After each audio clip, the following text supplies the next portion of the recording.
Coucou les amis, j'espère que vous allez tous très bien en ce lundi. Aujourd'hui c'est lundi et le lundi sur Popote et Potager, vous le savez, c'est Veggie. Tous les lundis sur cette chaîne, on cuisine des recettes végétariennes. Aujourd'hui, on va travailler avec un légume de saison, vous le savez. Je ne cuisine que des légumes de saison, c'est-à-dire que je ne mange pas par exemple de courgettes en plein hiver.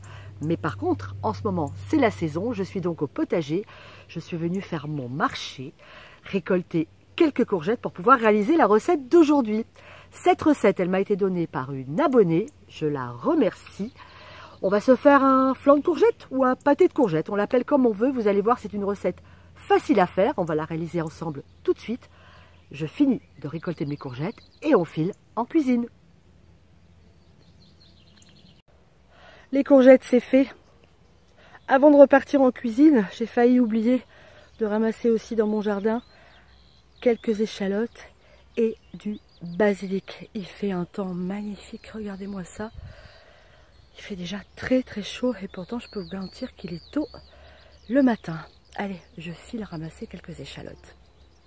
Je vous dis pas l'odeur dans cette cuisine. Le basilic, c'est une merveille. Alors pour notre recette, on va avoir besoin, vous l'avez compris, de courgettes. Il va nous falloir donc du basilic, des échalotes, un petit peu d'ail, du gruyère râpé. Je dis bien gruyère parce que moi j'utilise du gruyère et pas de l'emmental. Des baies roses, des œufs, du sel, de l'huile d'olive, toujours celle de mes partenaires Terra Delissa, et puis un petit peu de crème. La première étape de notre recette va consister à mettre de l'huile d'olive dans une poêle chaude. On a découpé nos courgettes en tronçons de cette taille à peu près et on va les mettre dans l'huile dès que celle-ci est chaude.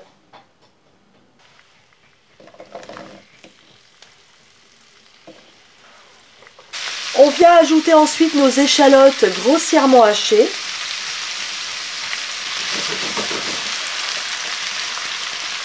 On mélange et on assaisonnera en fin de cuisson. Mon feu est assez vif. J'ai envie que mes courgettes colorent un petit peu. Pendant que mes courgettes cuisent, je casse 3 œufs dans un saladier et j'y ajoute une cuillerée à soupe plus de crème. Alors moi je prends de la crème liquide, mais vous pouvez prendre de la crème épaisse et je mélange. Ça c'est fait. J'ai haché mon basilic. Je vais y ajouter de l'ail.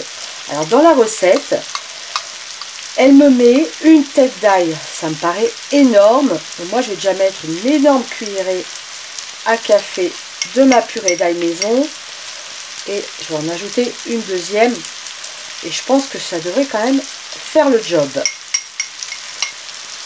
Ok.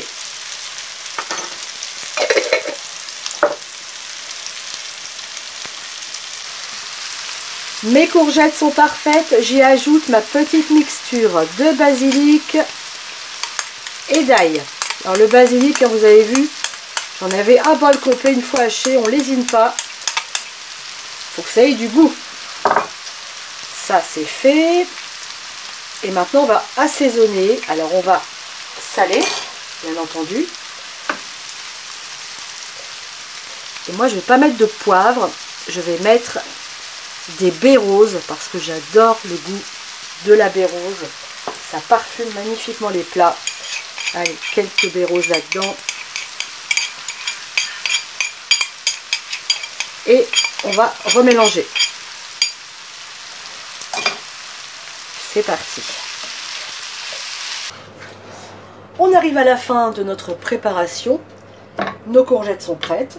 Mes œufs sont battus. Et ben on va mélanger les courgettes avec les œufs.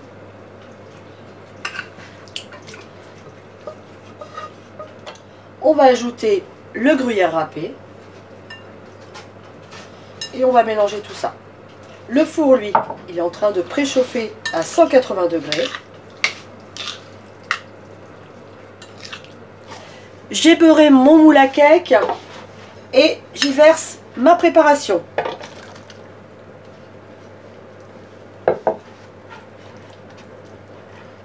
Et ça part au four pour 45 minutes.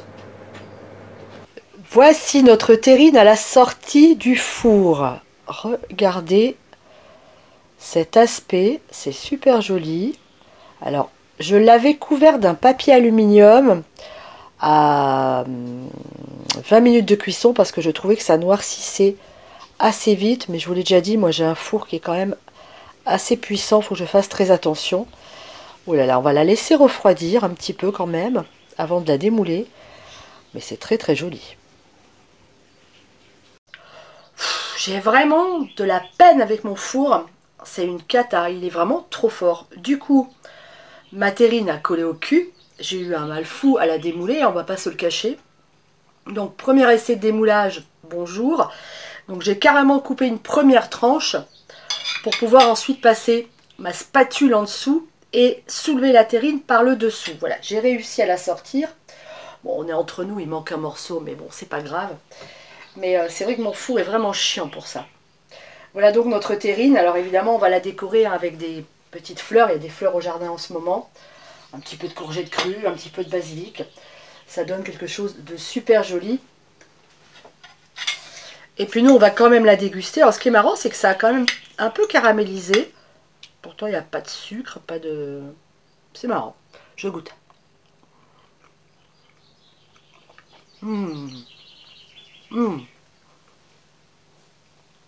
C'est délicieux.